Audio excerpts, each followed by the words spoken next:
बहुत स्वागत है आप सभी का। आप देख रहे हैं द राजनीति का विशेष सेगमेंट खबर और विश्लेषण। मैं हूं जब्बार खान। दोस्तों, सुप्रीम कोर्ट के जस्टिस सूर्यकांत ने अली खान महमूदाबाद के मामले में जिन हिदायतों के साथ जमानत दी है, उसे समाज के एक बड़े वर्ग जिनकी सोच है धर्म के नाम पर राजनीति खत्म हो, सरकार अपनी ओर से किए गए काम के बजाय हिंदू मुस्लिम को और ध्यान ना दे, ऐसे लोगों को झटका लगा। अली खान के पक्ष में खड़े होने वाले जागरूक नागरिकों को भी सजा देने की चेतावनी दी। उसे हर कोई हैरान हुआ। जस्टिस सूर्यकांत की ओर से अली खान के लिए डॉग विस्लिंग जैसे शब्दों का इस्तेमाल किया गया। डॉग विस्लिंग का अर्थ है एक संदेश देना जो सभी के लिए स्पष्ट रूप से सुनाई नहीं देता, लेकिन कुछ लोगों के लिए जो संदेश के निहितार्थ को समझते हैं, उसके लिए एक स्पष्ट संदेश होता है। कानून के संदर्भ में यह शब्द राजनीतिक भाषण में उपयोग की जाती है, जहां एक राजनेता या अन्य व्यक्ति एक ऐसे संदेश को प्रकट करता है जो कुछ लोगों को भड़का सकता है। जस्टिस सूर्यकांत की समझ से अली की भाषा निम्न स्तर की थी, जबकि अली खान की पोस्ट में मुस्लिम समुदाय के प्रति पैदा की जा रही नफरत और बुलडोजिंग का जिक्र था। अगर जस्टिस सूर्यकांत इन मुद्दों पर ध्यान देते तो ये राज्य की व्यवस्था की बेहतरी में मदद करता। 22 मई के बाद बीजेपी ने जिस तरीके का पोस्टर जाति नहीं धर्म पूछा जारी किया था, जिसकी वजह से देश में मुसलमानों को टारगेट किया जाने लगा, उनके साथ कश्मीरी मुस्लिम के साथ हिंसक घटनाएं हुई। जिस पोस्टर में बीजेपी ने हिमांशी नरवाल का इस्तेमाल धर्म पूछने के लिए किया था, उन्हीं हिमांशी को बलात्कार करने की धमकी तक दे डाली गई। साथ ही चरित्र हनन का भी सीमाओं को तोड़ देने में गुरेज नहीं किया गया। 10 मई के सीज फायर की घोषणा के तुरंत बाद विदेश सचिव विक्रम मिस्री और उनके परिवार की महिलाओं की चरित्र हत्या शुरू कर दी गई, जिसके चलते मिस्री को अपना एक्स हैंडल प्रोटेक्ट तक करना पड़ा। कर्नल सोफिया कुरैशी पर मध्य प्रदेश के मंत्री विजय शाह ने जैसी व्यक्तिगत टिप्पणी लेकर के उनके धार्मिक पहचान तक को अपनी कीचड़ में घसीट लिया गया। मध्य प्रदेश के ही डिप्टी सीएम देवड़ा ने सेना को मोदी के चरणों में नतमस्तक बताया। इन सब मामलों में महिला स्मिता को नोचा गया, सेना का अपमान हुआ। उसी को देख करके अली खान ने अपनी बात रखने की कोशिश की, लेकिन जस्टिस सूर्यकांत ने जमानत तो दे दी, लेकिन फटकार लगाई। मगर दोस्तों, मामला यहां देखिए, वो जस्टिस सूर्यकांत जिनकी समझ में अली महमूदाबाद के लिखे गए शब्दों में बहुत आपत्तिजनक चीज थी, यही जस्टिस सूर्यकांत जो कि आने वाले समय में देश के चीफ जस्टिस भी बनने वाले, इन पर भयंकर आरोप लगे थे। यह आरोप और कोई नहीं बल्कि सुप्रीम कोर्ट के ही पूर्व जज ने लगाया। 8 साल पुरानी उनकी एक चिट्ठी सोशल मीडिया पर वायरल हो रही। तो सुप्रीम कोर्ट के अगले मुख्य न्यायाधीश बनने वाले जस्टिस सूर्यकांत अभी से ही सुर्खियों में आ गए। उनसे जुड़ा एक गोपनीय खत सामने आया जो जस्टिस सूर्यकांत के खिलाफ है।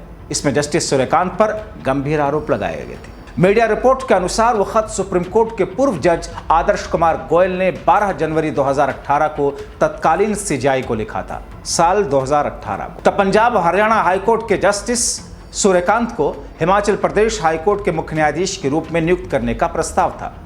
यानी कि उस वक्त मौजूदा वक्त के जस्टिस सूर्यकांत, जो कि अभी सुप्रीम कोर्ट में हैं, जो आने वाले 6 महीने में देश के चीफ जस्टिस बनेंगे, जब 2018 में इनके ऊपर आरोपों वाली चिट्ठी आई सुप्रीम कोर्ट के जज के पास में, तो उस वक्त पंजाब और हरियाणा हाईकोर्ट के जज जस्टिस सूर्यकांत को हिमाचल प्रदेश हाईकोर्ट के चीफ जस्टिस के रूप में नियुक्त करने का प्रस्ताव था।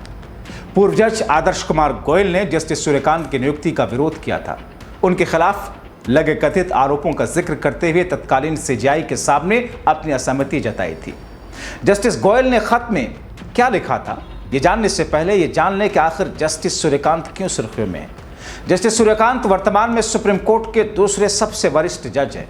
उनको 24 नवंबर 2025 से भारत का 53वां मुख्य न्यायाधीश नियुक्त किया जाना है। उनकी नियुक्ति की अवधि 9 फरवरी 2027 तक होगी। इस बीच सोशल मीडिया प्लेटफॉर्म एक्स पर उनसे जुड़ा मामला शेयर किया जा रहा है। सुप्रीम कोर्ट के एक वकील आशीष गोयल ने पूर्व जज आदर्श कुमार गोयल के खत को साझा किया। जस्टिस सूर्यकांत की नियुक्ति को लेकर विवाद 2018 में हुआ। 11 जनवरी 2018 को सुप्रीम कोर्ट कॉलेजियम ने जस्टिस कांत को पंजाब हरियाणा हाईकोर्ट का मुख्य न्यायाधीश नियुक्त करने की सिफारिश की थी। अब उनके हिमाचल प्रदेश हाईकोर्ट के मुख्य न्यायाधीश के रूप में नियुक्ति पर विचार किया जा रहा था उस वक्त। तब जस्टिस गोयल ने तत्कालीन मुख्य न्यायाधीश को पत्र लिखकर उनकी नियुक्ति के प्रस्ताव पर असहमति जताई थी। रिपोर्ट में जज गोयल पंजाब हरियाणा हाईकोर्ट में पहले काम कर चुके थे, अदालत की गतिविधियों को अच्छी तरीके से जानते थे, इसलिए जस्टिस सूर्यकांत की नियुक्ति के लिए उनके विचार मांगे गए थे। बार एंड बेंच की रिपोर्ट के अनुसार जस्टिस गोयल ने जस्टिस सूर्यकांत के खिलाफ भ्रष्टाचार के कुछ आरोपों का हवाला देते हुए उनकी नियुक्ति पर सवाल उठाए थे। रिपोर्ट के अनुसार उन्होंने सुझाव दिया था कि आरोपों की गहन जांच की जानी चाहिए। जस्टिस गोयल ने अपने पत्र में कहा था कि जस्टिस सूर्यकांत के खिलाफ आरोपों की जांच होने तक उनकी नियुक्ति नहीं होनी चाहिए। उन्होंने यह भी जिक्र किया था कि जस्टिस सूर्यकांत के नाम की सिफारिश में जस्टिस ए के मित्तल को नजरअंदाज किया गया। जस्टिस मित्तल जस्टिस सूर्यकांत से वरिष्ठ जज थे। रिपोर्ट के अनुसार जस्टिस गोयल ने अपने पत्र में लिखा, 11 मार्च 2017 को अपनी राय दी थी, जिसमें मैंने सुझाव दिया था कि उस जज द्वारा अर्जित संपत्तियों का स्वतंत्र मूल्यांकन रिपोर्ट तैयार की जाए। मैंने भ्रष्टाचार और जातिवाद से संबंधित अन्य शिकायतों के बारे में भी राय दी थी। मैंने 10 अप्रैल 2017 को तत्कालीन मुख्य न्यायाधीश से प्राप्त पत्र में जस्टिस ए के मित्तल को दिल्ली हाईकोर्ट का मुख्य न्यायाधीश नियुक्त करने के प्रस्ताव पर अपनी राय दी थी। यह भी कहा था कि इस विचार से सहमत नहीं हूं कि सभी प्रासंगिक फैक्टर्स पर विचार करने के बाद जस्टिस सूर्यकांत अधिक उपयुक्त है। लेकिन जस्टिस गोयल की राय का कोई खास असर नहीं हुआ। कॉलेजियम ने अपने शुरुआती फैसले पर कायम रहते हुए 3 अक्टूबर 2018 को जस्टिस सूर्यकांत को हिमाचल प्रदेश हाईकोर्ट का मुख्य न्यायाधीश नियुक्त कर दिया और बाद में 2019 में उनकी सुप्रीम कोर्ट में नियुक्ति की सिफारिश की गई। नियुक्ति हुई भी। जस्टिस गोयल द्वारा जस्टिस सूर्यकांत के खिलाफ में आरोपों की जांच की मांग पुरानी नहीं हुई और ये विवाद दब गया। जस्टिस गोयल द्वारा करीब 8 साल पहले उनके खिलाफ की गई आपत्ति गंभीर सवाल उठाती है। और अब देखिए जस्टिस सूर्यकांत की टिप्पणियां प्रोफेसर मोहम्मद अली के मामले में देश के लोगों की आंखें खोलती हैं, सोचने पर मजबूर करती हैं कि यह शख्स सोचता किस तरीके से। पहली निगाह में ऐसा लगता है कि जैसे शायद किसी खास आइडियोलॉजी से प्रभावित है। अब वो देश के चीफ जस्टिस बनने जा रहे हैं। आपकी क्या राय है? कमेंट बॉक्स में जरूर लिखें।